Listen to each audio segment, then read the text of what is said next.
जय जिनेन्द्र।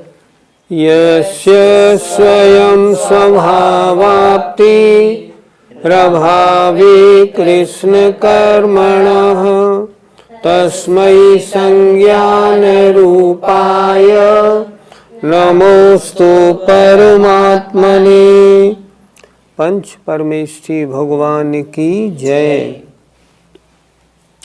पहली ज्ञानशाला में इस इष्टोपदेश ग्रंथ के मंगलाचरण का अर्थ हमने पढ़ाया था। उसमें बताया था जिनको अपने आप ही समस्त कर्मों के नष्ट हो जाने से अनंत ज्ञान स्वरूप परमात्म पद की प्राप्ति हो गई है, ऐसे उन श्रेष्ठ परमात्मा भगवान को नमस्कार हो। किसी ने प्रश्न किया, अपने आप कैसे प्राप्ति हो सकती है? तो उसका उत्तर आचार्य ने इस दूसरे श्लोक में दिया है। देखें ध्यान से, किताब खोल लें अपनी, दूसरा श्लोक निकाल लें। योग्योपादान योगेन दृश्यदा स्वर्णता मता द्रव्यादि स्वादि संपत्ता वात्मनोप्यात्मता मता। योग्योपादान योगेन, योग्य उपादान के मिलने से, योग्य उपादान के मिलने से दृश्यतः स्वर्णपाषाण, स्वर्णता स्वर्णपने को मता माना गया है, अर्थात स्वर्णपने को प्राप्त हो जाता है। सोना कैसे बनता है?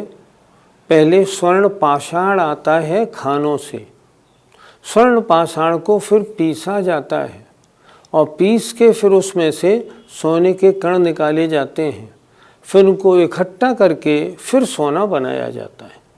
उपादान क्या है? उपादान है स्वर्ण पाषाण, उसमें से ही तो सोना निकलेगा। क्या लिखा है यहाँ देखो, योग्य उपादान के मिलने से स्वर्ण पाषाण स्वर्णपने को प्राप्त होता है, ऐसा माना गया है।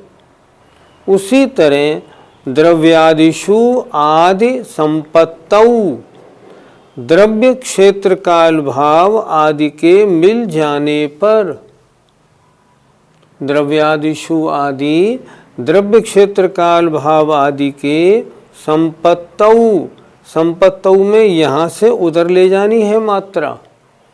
द्रव्य क्षेत्र काल भाव आदि के मिल जाने पर आत्मनः अपि, आत्मा भी आत्मता मता आत्मपने को, अपने शुद्ध स्वरूप को प्राप्त हो जाता है, ऐसा माना जाता है।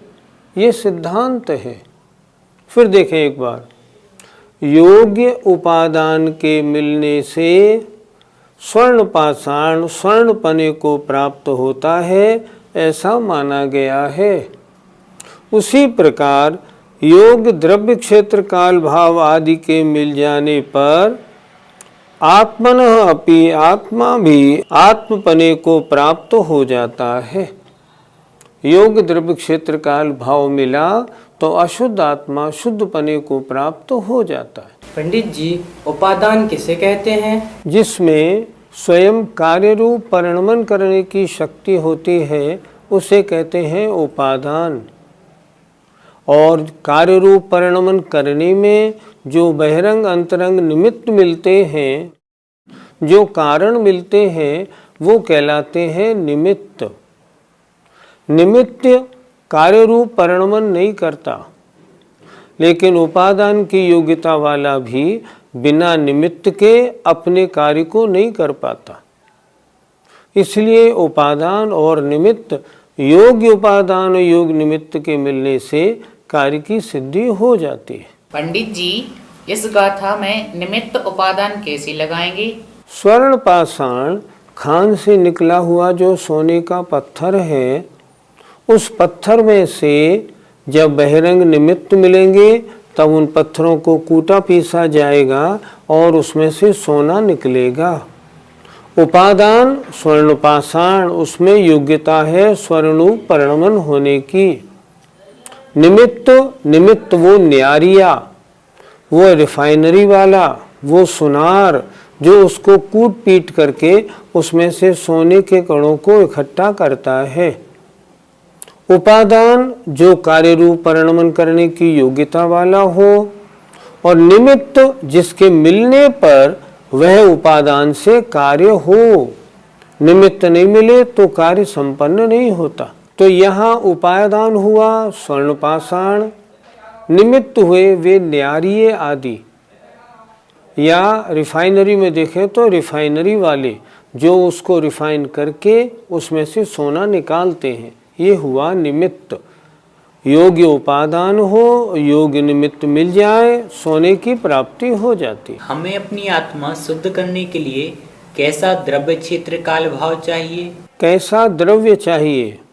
द्रव्य मतलब मनुष्य पर्याय मिले, पंचेंद्री बने, उत्तम कुल में हमारा जन्म हो, शरीर को भी पहला वज्र वृषभ नाराज सहनन मिले, ऐसा तो द्रव्य हो, तभी तो मोक्ष की प्राप्ति होगी, नहीं तो नहीं होगी। क्षेत्र कौन सा चाहिए? भोग भूमि में नहीं होगा, नरक स्वर्ग में नहीं होगा, मनुष्य पर्याय मिले और कर्म भूमि मिले, वो भी कुभोग भूमि भी नहीं मिले, और कर्म भूमि में मलेच्छ खंड ना मिले, आर्य खंड मिले, ये योग क्षेत्र की प्राप्ति है। अगर मलेच्छ खंड में पैदा हो गए तब भी कुछ होने वाला नहीं, इसलिए योग क्षेत्र मिले। तीसरा काल, काल कौन सा मिले? या तो विदेह क्षेत्र में जन्म ले ले, हमेशा चौथा काल रहता है। विजयार्थ पर्वत पर जन्म ले लें, विजयार्थ की जो नगरियां हैं हमेशा चौथा काल रहता है, वहाँ निर्वाण हमेशा खुला हुआ है। अगर मान लो भरत ऐरावत क्षेत्र में आर्यखंड में जन्म हो तो कौन सा काल सही रहेगा? अपसर्पणी का चौथा और उपसर्पणी का तीसरा, क्योंकि इन दो कालों में धर्म होता है, अन्य में नहीं होता। मोक्ष मार्ग इन दो ही कालों में खुलता है, अपसर्पणी के चौथे में और उत्सर्पणी के तीसरे में। तो ये काल चाहिए।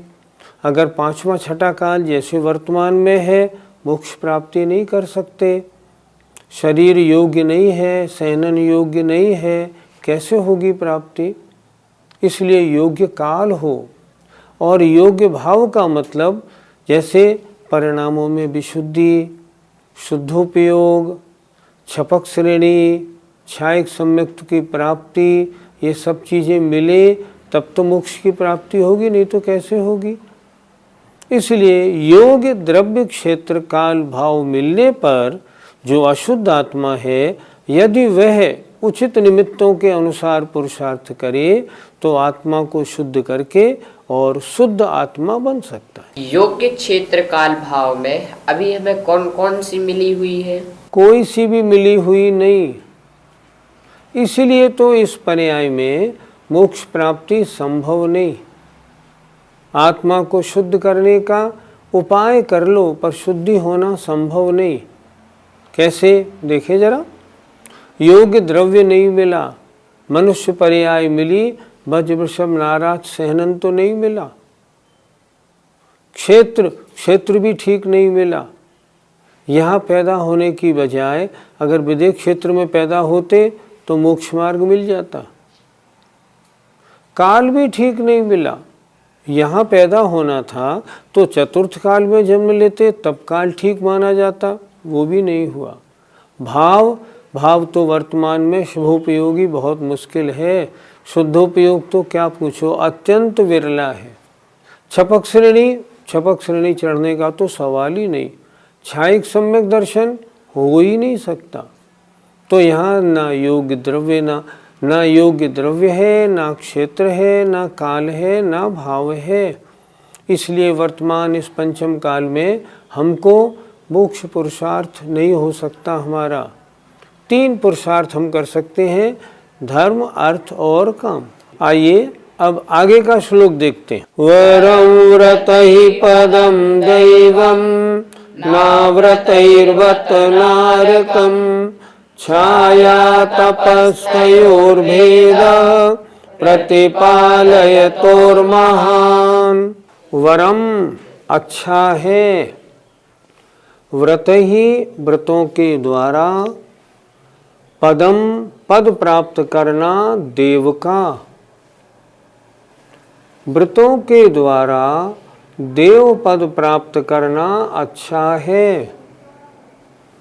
न अव्रत ही वत, ओहो, लेकिन अव्रतई के द्वारा, व्रतों को धारण नहीं करने के द्वारा, व्रती नहीं बनने के द्वारा नारकम नरक पर्याय प्राप्त करना न अच्छा नहीं है।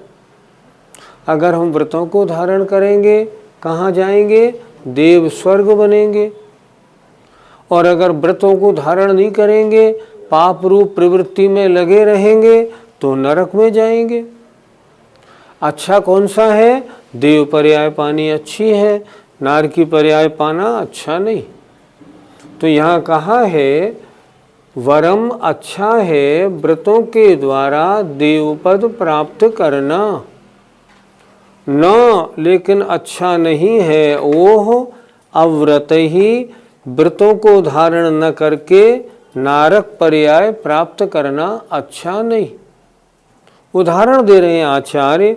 छाया माने छाया, आतप माने धूप, इष्ट माने धूप में जो खड़ा हुआ है, उन दोनों में अंतर है। किस कार्य में?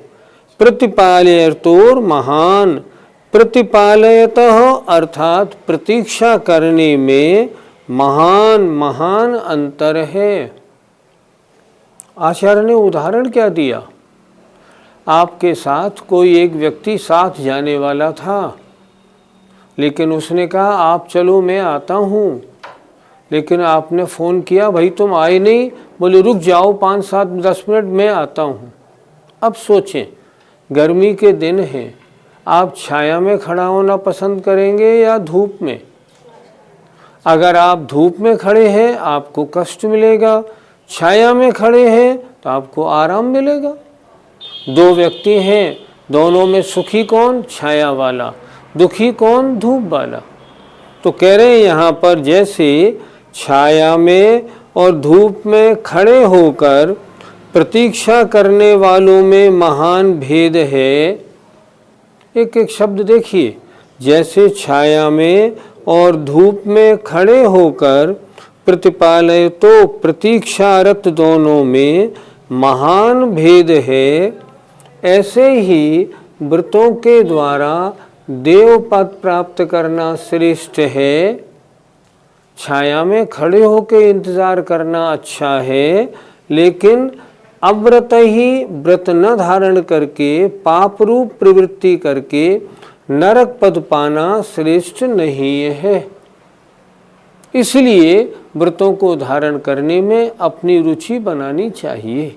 व्रत किसे कहते हैं? एक सूत्र पढ़ाया था हमने आपको, तत्वार सूत्र अध्याय 7 में।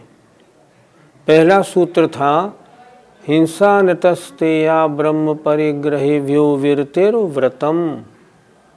हिंसा, झूठ, चोरी, कुशील और परिग्रह, इनका त्याग करना, इसका नाम व्रत है।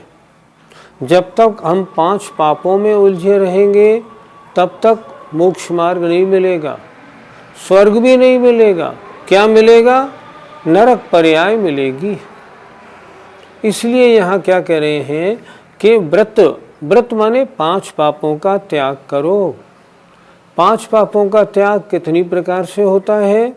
तत्वार सूत्र का अगला सूत्र था देश सर्वतोण महती। एक देश त्याग करना अणुव्रत है, सर्वदेश पापों का त्याग करना महाव्रत है। श्रावकों के द्वारा जो 5 पापों का त्याग किया जाता है उसे हम अणुव्रत कहते हैं, देशव्रत है ये। और मुनि महाराज के द्वारा जो 5 पापों का संपूर्ण रूप से त्याग किया जाता है वह महाव्रत है। ये दोनों व्रत हैं। यदि सम्यक दर्शन नहीं हो तो फिर व्रतों से क्या लाभ होगा? आपका कहना बिल्कुल ठीक है। अगर आपने व्रत धारण किए और सम्यक दर्शन नहीं हुआ तो व्रतों का वो फल नहीं मिलेगा जो फल सम्यक तो सहित होने पर मिलेगा। लेकिन एक बात पर और विचार करें आप, अगर सम्यक दर्शन नहीं है मान लो, और आपको अभी पहला गुणस्थान मिथ्या दर्शन है और आप व्रतों का पालन करते हैं, तो कम से कम पाप करने वाले से बहुत अच्छे हैं या नहीं? आप व्रतों का पालन करें और सम्यक दर्शन नहीं हो तो भी स्वर्ग तो मिलेगा ही मिलेगा। कितने पाप से आप बचे हैं। बहुत से लोग क्या कहते हैं, अभी तो हम पहले सम्यक दर्शन की प्राप्ति में लगे हुए हैं, पहले सम्यक दर्शन प्राप्त कर लें फिर व्रतों की बात करेंगे। और सम्यक दर्शन प्राप्त करने में उन्होंने अपनी सारी उम्र निकाल दी, फिर व्रतों को प्राप्त नहीं किया। नहीं, ऐसा नहीं। आप सम्यक दर्शन की प्राप्ति में लगे हैं, आपको सम्यक दर्शन प्राप्त हुआ या नहीं हुआ ये थोड़ी मालूम पड़ेगा। व्रतों को धारण करने में तो लाभ ही लाभ है। मान लिया क्षुल्लक पर्याय धारण कर ली, आरिका बन गए, अब तो सुबह से शाम तक स्वाध्याय सामायिक तत्व चर्चा में 24 घंटे निकलेंगे। और अगर गृहस्थी में फंसे तो 24 घंटे राग द्वेष पाप कार्यों में निकलेंगे। सम्यक दर्शन हो जाए तो व्रतों का अद्भुत फल मिलता है, मोक्ष प्राप्ति। और सम्यक दर्शन नहीं हो तो भी लाभ तो है ही, सांसारिक सुख तो प्राप्त होंगे ही होंगे। इसलिए व्रतों को धारण करने में कभी पीछे नहीं रहना चाहिए। हमें सम्यक दर्शन प्राप्त हुआ या नहीं, क्या यह मालूम पड़ सकता है? हाँ, अगर अवधि ज्ञानी, मनप्रिय ज्ञानी या केवल ज्ञानी भगवान के सामने आप हों, वो तो स्पष्ट बता देंगे आपका गुणस्थान कौन सा सम्यक तो हुआ या नहीं। लेकिन वर्तमान में उनका अभाव है, हम अभागे हैं, हमें उनके दर्शन नहीं प्राप्त। फिर कैसे मालूम करें? इसके लिए दर्शन पाहुड़ की दूसरी गाथा की जो टीका लिखी है पंडित जयचंद जी ने, बहुत उपयोगी है, आप सबको पढ़नी चाहिए। फिर नोट कर लें, दर्शन पाहुड़ की पंडित जयचंद जी की दूसरी गाथा की टीका।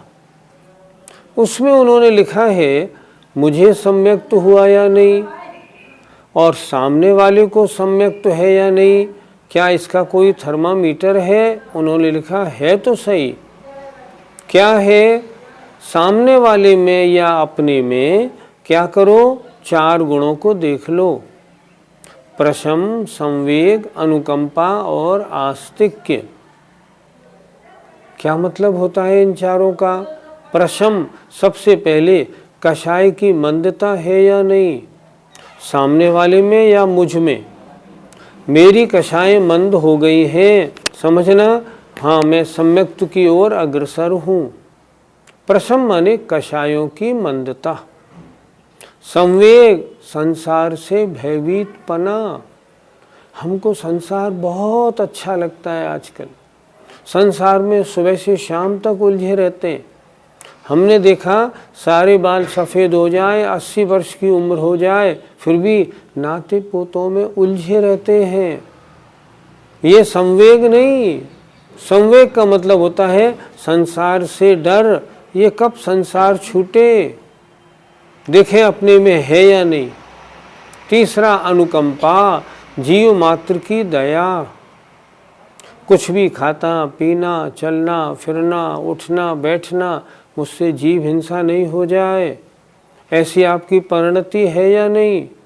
हमने माना अभी आपने अणुव्रत महाव्रत नहीं लिए, लेकिन फिर भी सम्यक दृष्टि का ये ध्यान हमेशा रहता है मुझसे कोई जीव मरे नहीं।